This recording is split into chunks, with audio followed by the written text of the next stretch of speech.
Hey everyone, this is David Wolinsky back with another interview from the audio archives of KnowDon'tDie.com. This time I am bringing to you the second half of an interview with myself, conducted by UK-based author and journalist Tristan Donovan. He and I spoke on July 25th, 2018, and this is part of something new that I'm doing with KnowDon'tDie.com. Sort of turning the tables on myself. I really highly recommend that if you're not already listening to this over there, you click over to knowdon'tdie.com and check out all the interviews I've been doing over the last few years. Otherwise, your support on Patreon helps me continue and embark on lots of new and exciting stuff coming up. Thanks a ton and enjoy.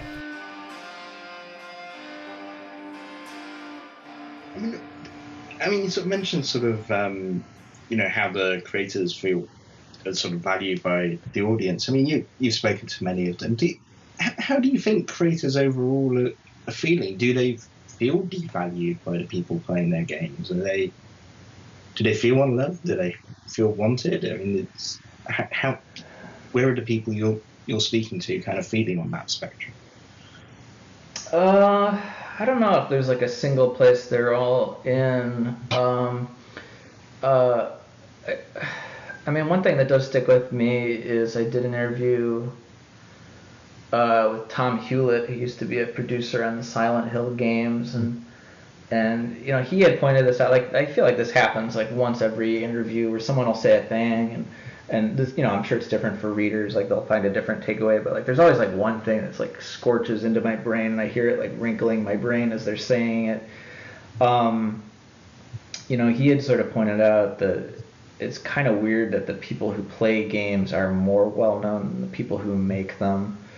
I think as an extension of that Nintendo thing I mentioned before, like it's interesting like what has come to occupy that space of attention is the player community.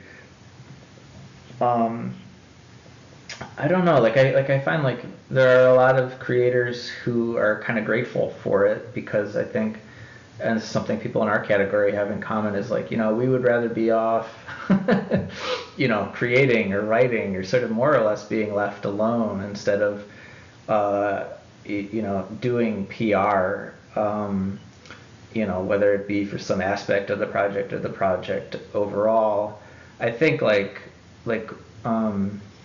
one thing that is true, and I think that's a little bit more universally understood, is just the way that the internet has, it creates the illusion, maybe it's social media, like people are creating this illusion that there are tons of opportunities to be found, but they're really not opportunities, or they don't really pay that well. There's just a saturation of talent that's available, and they're nipping at the heels, wanting to get in to, maybe I guess inadvertently sort of push out people who are older, more expensive.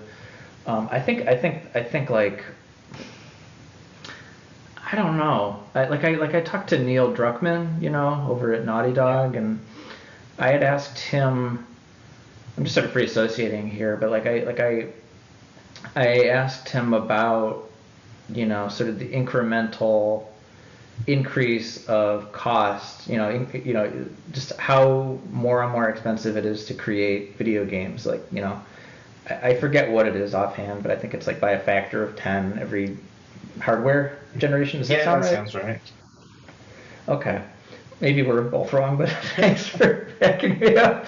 But it's something like that, where it's just like it's ballooning and it's ballooning, and of course the marketing budgets are also growing and growing. And I had asked him, because I feel like Naughty Dog games, I feel like they are in an interesting place because they strive to do like a more interesting version of what games at that budget usually do. I feel like the space they occupy is they in some ways set the tone for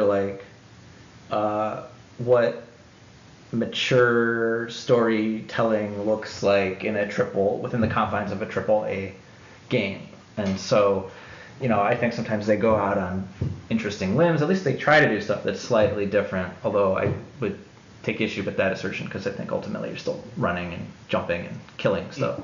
But I had asked him, that they're in this space as a kind of market leader and as a tonal market leader, and do they ever have conversations about whether this is sustainable? The costs and here's the thing too about doing this type of project and getting to talk to people like that. It's like you can ask the question, but you have no control over whether what they're telling you is the truth or a dodge of some sort. And I'm not accusing him of anything. I just it's just like, just because you can get to an interesting person and ask them the question doesn't mean, having something to say is disconnected from the desire to say it. But I asked him this question, do you guys ever are you ever worried about, whether this can all come crashing down? Because it has happened before. And it was like, I don't know, it's like it had never occurred to him before. He was like, I don't know. He's like, I don't know. But he had also commented that, he appreciated our interview because, I wasn't asking about, engine specs and stuff. It was just... so I don't know. I feel like online it's easy to be negative and pessimistic, and there's also, it's just as easy to present a false image of I'm doing so much better than everyone else. I question where the truth is, and I feel like, have you been to GDC? Have we talked about this? Have you? I think we have. I've never actually made it to GDC. Yeah, I think in the UK. I think. I'm being freelance. No one wants to. Yeah, I think, come to think of it, I think that was literally one of our last emails earlier this month. I feel, and there are sites like Gama Sutra. I feel like there's this desire, this human desire to want to codify what success is and how to duplicate it. But I personally feel there is no path to success. There's certain mentalities and attitudes you can adopt, and I forget what good luck, what it really translates into. It's just having the right attitude at the right time, and having had the right experience to know to be in that state of mind. I just feel once a person is able to make something happen for themselves professionally, that path crumbles behind them. There's an avalanche that happens, and it's that only worked for that person at that time. I think people tend to underestimate the role that luck and time, these things you can't influence having in people's careers. And, and it's natural to, when you look back, go, how did I end up here? Well, it's through my own hard work and me doing this and that. It wasn't luck. But the reality is there was luck involved. Anyone's career, and it might be good luck, it might be bad luck. But there are so many forces you can't control to, kind of going, everyone can become a Bill Gates. It's no, they can't. If Bill Gates wasn't the right age in the kind of mid-70s, he wouldn't have even had the option. If he was born 10 years later, it'd be too late. That's the other thing too, is the literal, the fortune or misfortune you have of when you were born and when you're alive. I don't know. I feel like there's a whole variety of attitudes about it, but I feel like the internet has been very central to people being more discouraged. I don't know if that's the reality. I know that I set up on my email inbox do you know Glassdoor, the website where people can review companies? Yeah, so really early on in this project, I set up alerts for every game company and every game industry adjacent company I could think of, translation services companies, and it's very rare that I see a review come in where people are I love this company. There are a lot of issues that people have where it's there's this phrase that gets thrown around to try to sell people to come work at a game company, which is it's a great place to start your career, which is code for like there's no room for advancement. That's something I've learned through this project. But I mean, I don't know. Like I feel like that's kind of like Yelp, where it's like you only get the most extreme use cases where, you're only going to be moved to contribute something when you're really pissed or really pleased. Like I suspect the truth is somewhere in the middle. But I do think like video games have crystallized into this super image conscious, like hyper image conscious arena.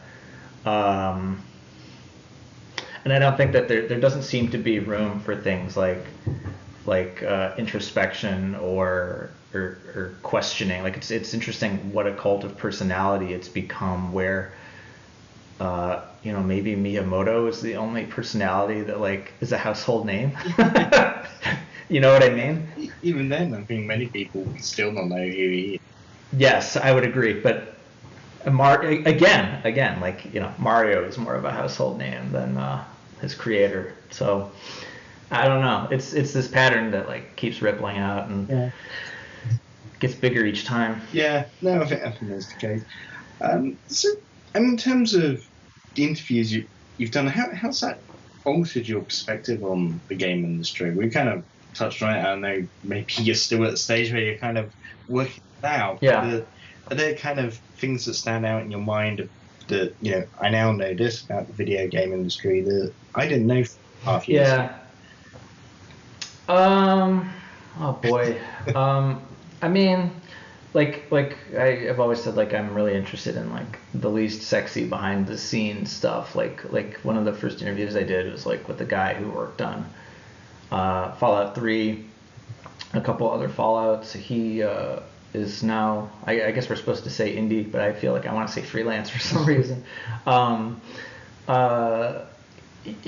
Like we have struck up a friendship of sorts, and like I would just like after we interviewed, like I would email him and be like, literally, like what was your day to day like, and he would actually like write out like like Monday, Tuesday, Wednesday, like just it's just interesting to me like what the actual production looks like, regardless of how unglamorous it is. Like I still feel like 250 conversations later, like it's still not a mystery, but it's fascinating to me that these things even come together at all. Like it's a miracle when they're even like halfway good. Just like I've heard this said about TV as well. Like no one sets out to make a bad TV show, and even a bad TV show is a lot of work. Yeah.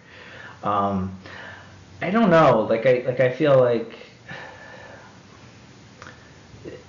it's such an odd disconnect that occurs where, because players spend so much time with games, they, I mean, even on Steam, you have those counters, like how many hours you've spent. Like it's a badge of honor,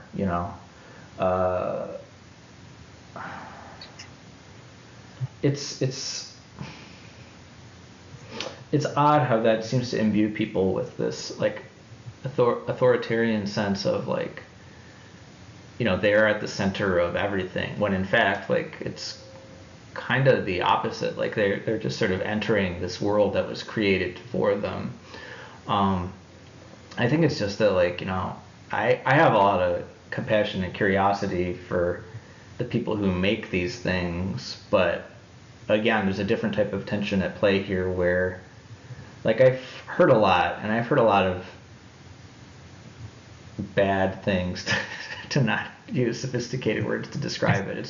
It just seems brutal. It seems brutal, and it seems thankless, and it seems endless, and like I feel for these people where like I'm a person who set out to try to understand this a lot better, and I still don't necessarily understand it 100%. But like that's different from say like a player who plays it, and so they assume they know everything. Like I can't even remember. There's been so many of these kerfuffles online where they're like, well, why didn't you just add multiplayer? It would be easy. I'll do it.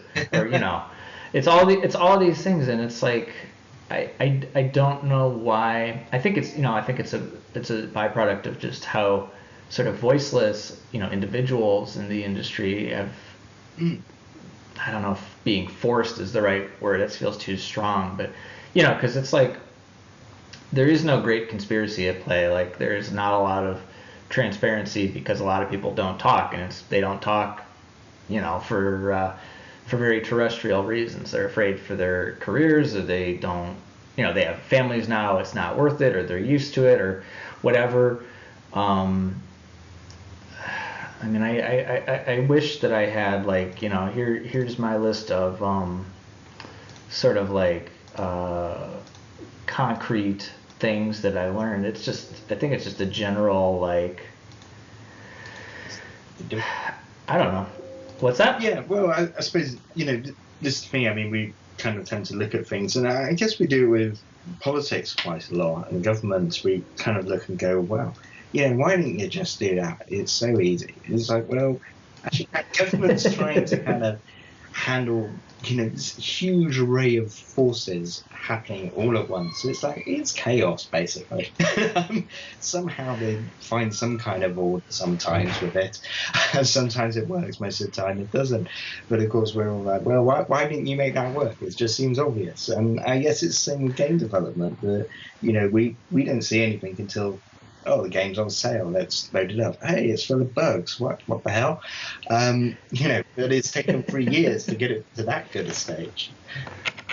Yeah, there was a guy I had lunch with in San Francisco who now works at Ubisoft, and I wasn't interviewing him or anything. He was just a friend of a friend, and I was passing through town, and I was just telling him about these interviews I've been doing, and he just started laughing because he said that like one big thing that he thinks that like people in media and people in the audience sort of miss is that they project all this like order and intention onto the games that they wind up playing, where it's like I don't think people realize like how often they're kind of just like winging it when they're making stuff. Like I've heard that before, where it's like for 90% or whatever of the time when they're making a game, like it doesn't even resemble the final form until like close to the very end. And there's just like I think it's like that in like animated movies as well, where there's just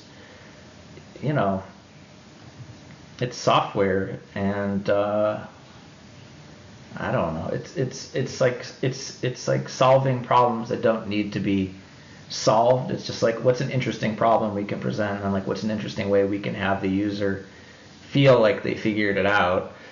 I think it's like it's talked about in these like superstitious and overly important ways that I feel like we're locked in these patterns where we're sort of passing up other ways to consider and think about, what it means to make games, what it means to live with games, what it means to have a life lived with games, to do all of those things without like elevating them self-consciously to the position of like they're the one true medium, they are the best way to spend your time. Which I feel like I see a lot, and it's like, I don't know. I feel like, to me, the value of games is like, at least for now, is like, they're a good way to get a little breather. They're a good way to get a respite. That old line about whether it made you cry, like, I don't know. It's just, I feel like there have been so many weird ways we have learned to talk about games, and I guess what I'm saying is, I guess all of that came because we don't really let the people who make these things have much of a voice or much of a say. Maybe internally at companies and sort of externally. But I don't know. Yeah, well, I suppose that it's always sort of a challenge we have. I mean, do you think the relationship we're having is changing as we move to this sort of era of games as a service? We're definitely in a sort of transition phase where I guess that. Sort of what Naughty Dog do while it's great is kind of the traditional model still. And, the industry is quite firmly moving towards games as a service or smartphone games, which are more disposable in people's lives, less important. I mean, do you think that's going to alter things, or are we just going to carry over kind of the culture we have now to that? Um, One thing I have noticed is there are a lot of people who, even before this transition you're talking about solidified as much as it has now, because I feel like it's a fairly recent thing. Like I feel like in the last, I don't know when the first time was I heard that term, but that's certainly a thing that people are talking about a lot more now. Just people just have had this attitude of like video games as a renewable resource, or more specifically like the faucet, like their sink, like their kitchen sink. Like they can just switch it on and tons of games come out, and if they don't like the taste of them, then turn off the faucet, come back later, turn it back on. There's a lack of I don't know if this is tied to like with some of these things you're talking about. Like I think the other thing that's true is like they tend to be at least cheaper at the outset, or like they'll be free at the outset, and then there are other ways that they wind up making their money back, as the more you play, or if you want to get specific things in them. It's almost like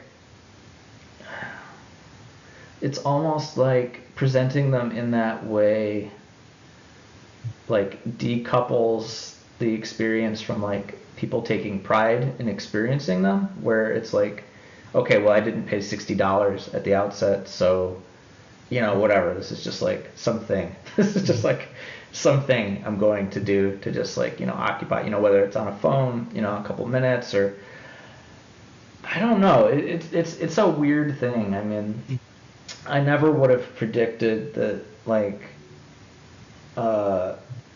games as they exist today would be what they are. I mean, I think because I'm of a certain age, like it's still like, I mean, I understand it, but it doesn't personally appeal to me.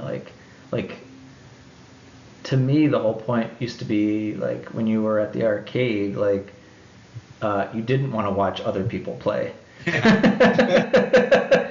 So like it is inverted itself in so many different ways. And like for me personally, like I'm not as interested in like playing against a bunch of strangers and people I don't know. Like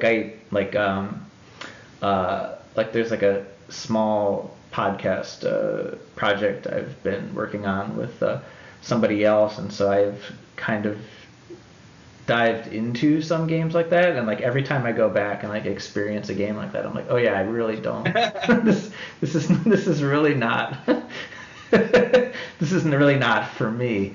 So I mean, I feel like I'm sort of at a disadvantage to like be able to speak to any authority to that question. I mean, I feel like this seems to be a constant throughout, that like, I mean, there are a lot of $60 games that are disposable, or that are treated as disposable by players. I mean, I can remember like as a kid, like getting Earthworm Jim 2, and I had spent $60. I had worked really, really hard to get, and then like I beat it like in one evening. But I was never like so angry I was gonna write a letter to the company. And there seems to be like this acceleration of discontentment, and I don't know, it is almost like a disenfranchisement of like, I don't know if it's just because we're using the word service or what. I think there's just like, there doesn't seem to be this like reservoir of joy of just like playing a game and just vibing on it. Like games have become, in line with all that stuff you're talking about as well, this like canvas for other people to expand their brand on or through. Like at that point, we're so many steps disconnected from like just enjoying it. It's no wonder to me that this stuff seems alien or foreign, or doesn't get covered as much, or the way that it gets covered is kind of strange, because all this stuff like happens invisibly, gradually, subtly, until all of a sudden like it's everywhere, and it's like it's the buzzword right now. It's interesting. I sometimes wonder if the point where we'd started introducing achievements and trophies into games was sort of part of that shift, because in a way before you'd sit down, you played a game, that's it. also it's like, well, I could play the game, or I could hit that and that and that, and that gives me cred on my gamer tag or whatever. And that's just like slight shift in kind of how we play, and sort of, oh, we're playing for an audience who's not here. That's a factor in it. But I guess another thing I kind of feel, especially having done board game history book now, is actually starting to notice how weird the time we grew up in terms of gaming is, because it was single player, which is very odd. Games were not single player traditionally for thousands of years, and we've had this kind of video game bubble that's sort of moving away now. Well, this single player thing was kind of a weird 40-year anomaly. Huh. That's totally true. Maybe we're wrong. Maybe we're wrong about everything. But that's true though. Like, as you say that, I was like, I'm thinking back to like Go, like even like, it would be wrong to say basic, but it is like a fairly stripped down, bare bones, board game. Like, I don't know. That is interesting. That's true. And I don't know enough about board game history to know, like, was there ever a time where like it was like a spectator thing to watch, like, royalty or whoever like play board games, like the modern relationship with board games. Like, I wonder how that's different from what it was centuries ago, because I know a little bit about board game history, but I don't know much about the cultural aspects of board game history. I mean, it's such a long history that it's probably changed many times. I mean, it's thousands of years in comparison. So I mean, it's just sort of endless changes of how we relate to it. But it's that's interesting. I see. So now I'm like, oh, okay. Well, I'm gonna have to do some interviews about that. That's interesting. So I guess we're kind of getting a bit closer to sort of the time. So maybe I should maybe talk about a little bit about where next for Don't Die. How much can you tell us about sort of going forward? Well,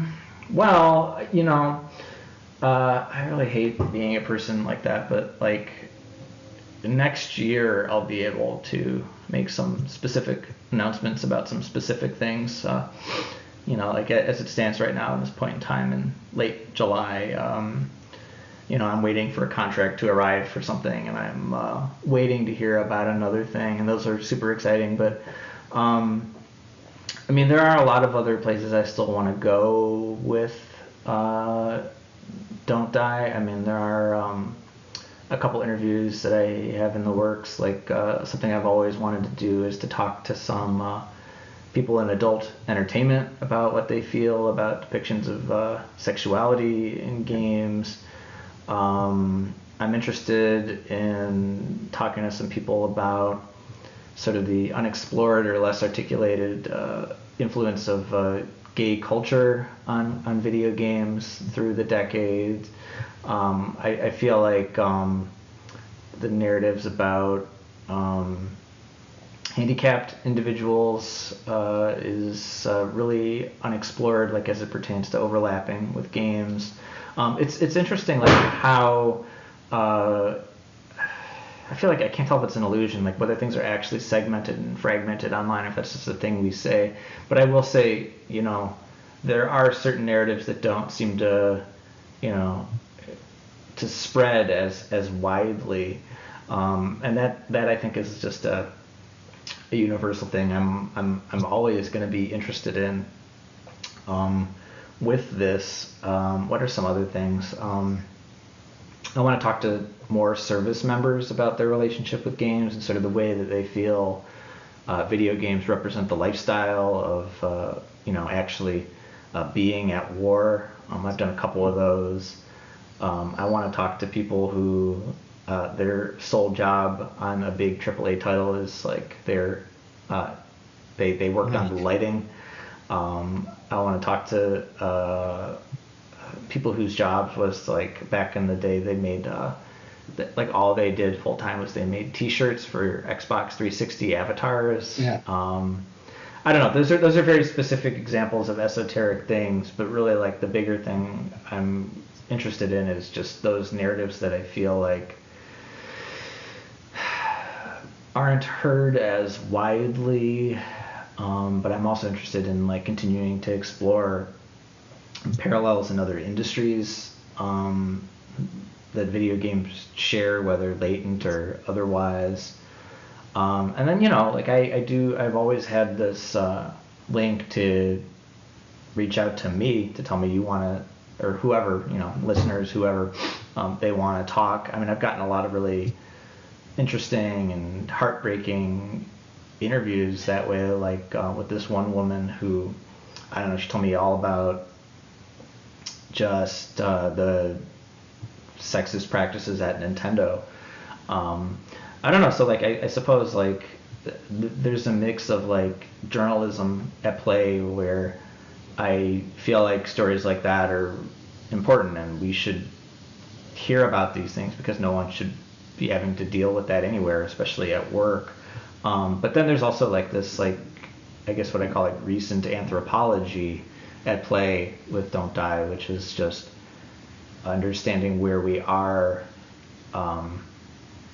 in terms of things we haven't considered. And I feel like video games are a weird lens to present as far as like understanding the rest of the world or understanding life itself, but I think like it's in line with how much is still up for grabs with games and sort of just historically how some things have been undercovered or lesser served, that I get the benefit of being this expansive and being able to jump from one lily pad to the other, and it's still feeling new, or at least it feels new to me. But yeah, and I mean, not to dodge the other question you asked, but I mean, like, yeah, I mean, legitimately, I'm hoping to be able to announce some sort of like, here's a condensed, sculpted down, cohesive narrative that connects dots from video games to the rest of the world outside of it, that hopefully will reach out to people who have never found this stuff approachable, and hopefully will be nourishing and edifying and informative to people who consider themselves, for better or worse, part of the culture, or find themselves still caring about this stuff.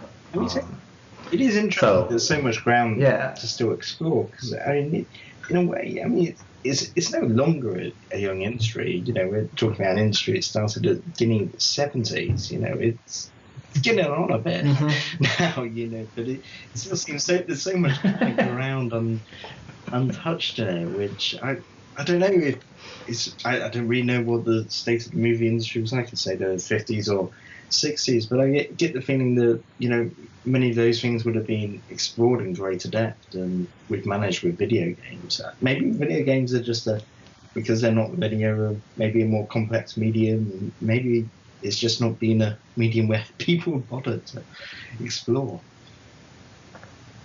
Yeah, I mean, it's weird to think, especially around video games, which I think are so dependent on technology, that culturally there's been these through lines that are so regressive. But on top of all that, it's weird to think that like games looking the way that they look, like in many ways we still live in the dark ages of video games, And there are so many academics I've met through this who, are appreciative of the work that I do, which I never would have expected. But it's just, I don't think people realize how much is slipping through our fingers, and I don't know. I mean, it'd be interesting to see what this stuff all looks like long after we're dead. But we'll have to come back. We'll have to come back and revisit it. The video game industry from the beginning. Yes. No, but I think that's true, and I think it's exciting in some ways, and it is odd, but I think it's it's a very fertile ground to explore thought, and I think that's not really not what video games are thought of as, but I'm not on any crusade to change that. I don't know, just like what I'm most I'm grateful, of course, that people share their time and will be vulnerable and will talk with me about all these things. But like, when I started, I had no clue if anybody was gonna care or find any nutrients in it at all. So, I mean, although it has become very routine and normal to me, it is not what I would consider typical to schedule in-depth conversations, existential ones about video games with complete strangers, whether they're inside of, whether they've worked in games, played them, or never played them, or don't ever want to play them. I don't know. It's been an interesting journey, which I feel like is a very not profound thing to say.